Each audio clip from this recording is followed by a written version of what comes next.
সকাল আমার প্রিয় পরিবার, কেমন আছেন সবাই? আশা করছি ভালো আছো, সুস্থ আছো। তোমাদের দোয়া আমিও অনেকটা ভালো আছি। তো দেখো, সকাল সকাল চুল টুল খুলে বসে গেলাম। আর এখানে আওয়াজ হচ্ছে, গরুর আওয়াজ হচ্ছে। চুল টুল খুলে বসে গেলাম যে মাথাটা না খুব খুঁজাচ্ছে, রাতের থেকে মাথাটা খুব খুঁজাচ্ছে। কি আছে তাই দেখো, দিকেই গেলাম, দেখি উকুন টুকুন হয়েছে নাকি, একটু দেখবো।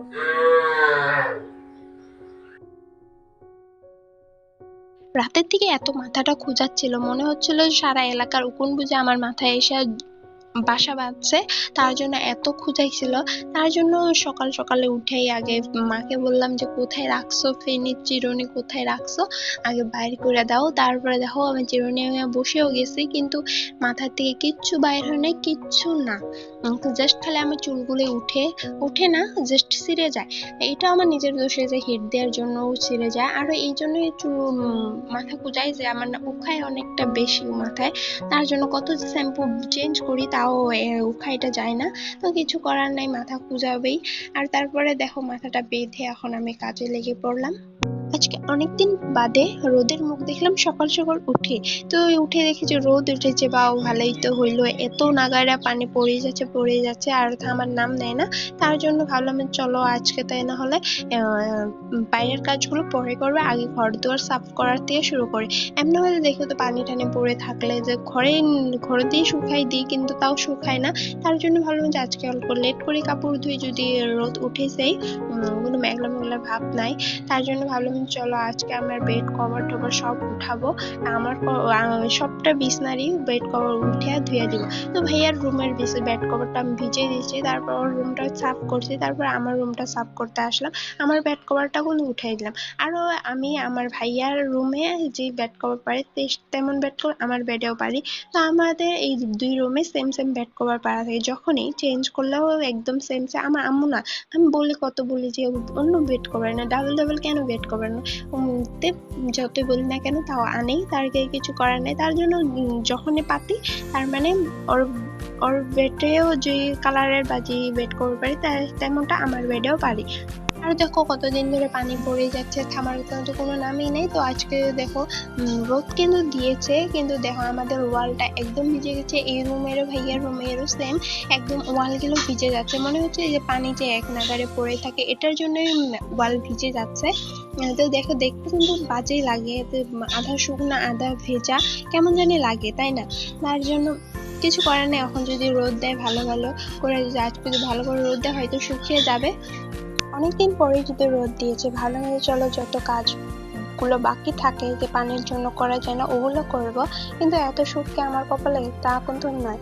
তার জন্য সকাল সকালে দেখো রোদ দিয়েছে কত, আমিও খুশি রয়েছে, খুশি খুশি হয়ে কাজগুলো করতেছি। যে জানলাগুলো খুলে দিলাম ভালো করে, জানি ঘরটা শুকায়। একদম ওয়ালগুলো তো একদম ভিজে গেছে, তার জন্য জানলাগুলো আম্মু খুলে দিয়েছে অমন করে, আমি আর ভালো করে মিলে মিলে খুলে দিলাম। আমাদের এখানে এমন করে পানি পড়ছে দেখো, একদম বন্যার মতন হয়ে গেছে। আমাদের এটা ঘরের পিছন দিকে এমন করে তোমার পানি আটকে গেছে। তারপর আমার একটু ফরমাইশ গুলো শুনে অনেকক্ষণ ধরে বলতেছে যে আমার সাদাগুলো ধুয়ে দে। দেখো এইটা কিন্তু আমি একটা বক্সের দিয়ে বার করলাম। আর তোমরা ভেবো না যে এগুলো অর্ডার করে আনি, কিন্তু না, এগুলো তার মানে ওইখানে আমি ভরিয়ে রাখছি, ফ্লিপকার্ট লেখা আছে তার জন্য বলে দিলাম। আবার ভাবতে পারো যে এগুলো অর্ডার করে আনি, তার জন্য বলে দিলাম আর কি। অনেকক্ষণ ধরে আম্মু বলতেছে যে সাদাগুলো ধুয়ে দে, এই আজকে রোদ উঠেছে নইলে আবার পানি চলে আসবে। তার জন্য যে রোদের এই গ্যারান্টি নাই, এই রোদ দিছে আর এই দিছে। কত ভাবছি যে আজকে অনেক কিছু করব, বা আজকে কোথাও যাওয়া প্ল্যান করছিলাম যে যাব, কিন্তু কিছুই হলো না, কারণ এই পানির জন্যই। সকালে উঠে রোদ দেখে তো অনেক খুশি হয়ে গেলাম যে প্ল্যান করছিলাম যাওয়ার কথা, তো যাইতে পারবো। আমি আমার ফ্রেন্ডদেরকে বলে দিয়েছিলাম যে আমি আজকে যাব, কিন্তু যখন ওয়েদার ভালো হবে তখনই। তো ভাবলাম তো তার জন্য সকালে উঠে অনেক হ্যাপি যে চলো যেতে পারবে। তার জন্য সকাল সকাল আমার কাজগুলো তাড়াতাড়ি করে ফেলি, তারপরে রেডি হবো। জন্য বললাম না, এত সুখ আমার কপালে সয় না। একটু পরে এমন করে তুফান আসে, তার জন্য আর কিছুই করি নাই না। আরো এই ব্লগটা দেখে বুঝি তোমাদের ভালো লাগতে না পারে, কারণ দেখতে থাকো তোমরা বুঝবে কিসের জন্য বললাম। কিন্তু ঘর গোছাচ্ছিলাম, তার মাঝে আম্মু ডেকে বলে যে আমার কাজ আগে কর, তারপরে তোর কাজ করিস, তুই ভিডিও করিস না কি করিস করিস, তার বাদে আগে আমার কাজ কর। তার জন্য আম্মুর কাজটা আগে করে দিয়ে আসলাম। আর এইখানে আমি কিছু বিশ্রাইতেছি কিন্তু পাচ্ছি না। তো আমি কিতাবের মাঝে একদিন আমি টাকা রাখছিলাম, তো সেটাই দেখতেছি যে কই রাখছে, তো পাইলাম না, কোথায় রাখছে, হয়তো অন্য একটা বক্সে আছে। তার জন্য আমার মনে হয় কে কে কিতাবের মাঝে টাকা রাখো অবশ্যই বললো। আর দেখো এইখানে জিনিসগুলো অগোছানো একদমই, তার মানে জায়গার জিনিস জায়গাত নাই, তার জন্য ভাবলাম যে চলো আজকে এটা আমি গুছাবো। আর আমার এই যে বক্সটা দেখতেছো, এটা দেখলে তো জাস্ট কি বলবে, এত নোংরা হয়ে রয়েছে। তার মানে আমি না স্টাইল করি বা যা কিছু করি বা মুখে যা দিই অমন করে রেখে তো যে দেখো, কিন্তু তখন তো ভালো করে দেখা যাচ্ছে না। কিন্তু এত অগোছালো হয়ে রয়েছে, একদম পাউডার পরে বা ইটি ক্রিম ট্রিম পরে কেমন হয়ে রয়েছে। যেমন করে তার মানে যেমন করে ইউজ করো অমন করে রেখে দিচ্ছে, ভালো করে রাখো তো এটা না। হয়তো আমি যে আজকে গুছাবো, ধরলাম আজকে গুছাইলাম, হয়তো তারপরে 3-4 দিন হয়তো ভালো থাকবে, যে না জায়গা জায়গায় থুই, নাহলে ভালো দেখায় না। তো হাইস্ট 3-4 দিন থেকে আবার যেমনটা তেমনই হয়ে যায়।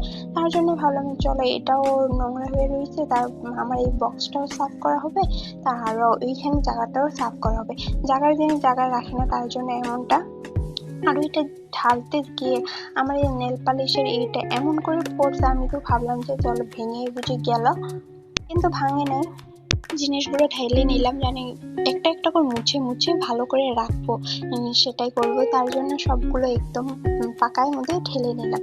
তো এত এমন হয়ে রয়েছে কি বলবো, দেখলে যাই কেমন লাগে। তো এটা ধুয়ে দিলে হয়তো ভালো হইতো, কিন্তু আমি ধুবো না, আমি একদমই কি বললি আলসা একটা মানুষ, তার জন্য ধুবো না এখন। তার জন্য দেখো ভাইয়ার একটা পেন, তার মানে একটা পজমা, এটা পরে না, সেটা দিয়ে মুছতেছি ভালো করে মুছে, আর ওইটা এগুলো মুছে মুছে ওখানে রাখবো। এর ভিতরে আমার যত যত ছোট ছোট টপ আসছিল কানের, তো ওগুলো একবারে ডিসকালার হয়ে গেছে পাথরের। তো সেটা দেখে আজকে আমার আফসোস লেগে গেল যে এমন করে রাখি, তার জন্য একদম ডিসকালার হয়ে গেছে। জানি তো একটা এগুলো একদম ভালো করে রাখতে হয়, নইলে পাথরগুলো ডিসকালার হয়ে যায় বা ডিজলিং কমে যায়। তো সেটাই হয়েছে, আমার একটা নতুন টপ একদম ভালো লাগে দেখতে, তো সেটাও হয়ে গেছে এমনই। তো কয়দিন আগে নিয়েছি, কিন্তু কি করবে, এটা আমার জন্যই, কারণ আমি ভালো করে রাখি না, সব বস্তু গুছাই রাখি না। তার জন্য হয় যখন গুছাই তখন আমি এটি নিজেকে নিজে গাইল দিতেও ইচ্ছা করে যে এমন করে কেন রাখলাম যে এটা আমার নষ্ট হয়ে যায়। তো এটা গুছাইতে গুছাইতে ওই যে এখন আমি টাকাও পেয়েছি। আরো দেখো এখানে আম, দেখছো, তোমাদেরকে এই জন্যই দেখাচ্ছে, কারণ ওটা দেখো বক্সটা খোলার লগে লগে না ওইটা পড়ে যায়, তার জন্য ওটা হেলান দিয়ে রাখার জন্য ওটা বার করলাম টেনে। এটা হলো আমার বড় গাছের আম। তো এখানে কাঁচা আম মা পড়ে গেছে জন্য ওমন করে রাখছে, তার মানে একটা বক্সে ঢুকিয়ে রাখছে। উম, আর ঘরে খাওয়ার মতন কেউ নাই যে আম আম খাবে। দিদি থাকলে তাও কিছু বানায়, হয়তো আচার বানায়, হয়তো লাড়ু বানায়, কিছু না কিছু বানায়। আর আমি তো কিছুই না, অকর্মা টেকে একটা, যে কিছু কাজ করি না, যেগুলো তার মানে এগুলো না করলে আম্মু গাল দিবে, তো ওগুলোই করি। তার বাইরে যে এই একটা জিনিস বানাবো, একটা জিনিস রেডি করব, সেটা আমি কোনোদিনও করি না। আমাদের ঘরে এই জিনিস থাকে একদম পচে যায়, তাও আমি কিন্তু ওগুলো দেখি না, পরে গাল শুনতে হয়। কিন্তু তাও আমি অমনি, যতই আমি নিজেই জানি যে যতই গাল শুনে না কেন আমি কখনো শুধরাইবো না। দিদি থাকলে হয়তো কত জিনিসই যে বানাইতো। ফোনে ক্যামেরাটা অফ হয়ে গেছিল, তার জন্য দেখো এখানে এমন করে গুছিয়ে রাখছি। আর তাহলে এই জন্য উপরে ক্রিম ট্রিম যত যত যা বস্তু ওখানে রাখলাম ভালো করে, আর তলে ওইগুলো রেখে দিয়েছি। তো হে দেখো গাইস, কালকের গোছানো। ব্লগটা মাঝেই অফ হয়ে গিয়েছিল, কারণ কালকে এত তুফান উঠেছিল, এসেছিল, আর কারেন্ট টারেন্ট সব চলে গিয়েছিল, এত তুফান যে কিছু করার মতন কালকে কিছু করি নাই, একদম কিছু করা যায় না, এমনভাবে তুফান এসেছিল। আমাদের গাছের আমগুলো তো সব পড়ে গেছে, ওটা আজকের ব্লগে দেখতে পারবে। তো কি করব, কালকে আর কোনো শ্যুট করতে পারিনি, তো কালকের ব্লগটা অত ভালো হয় নাই। তাও প্লিজ তোমরা দেখো।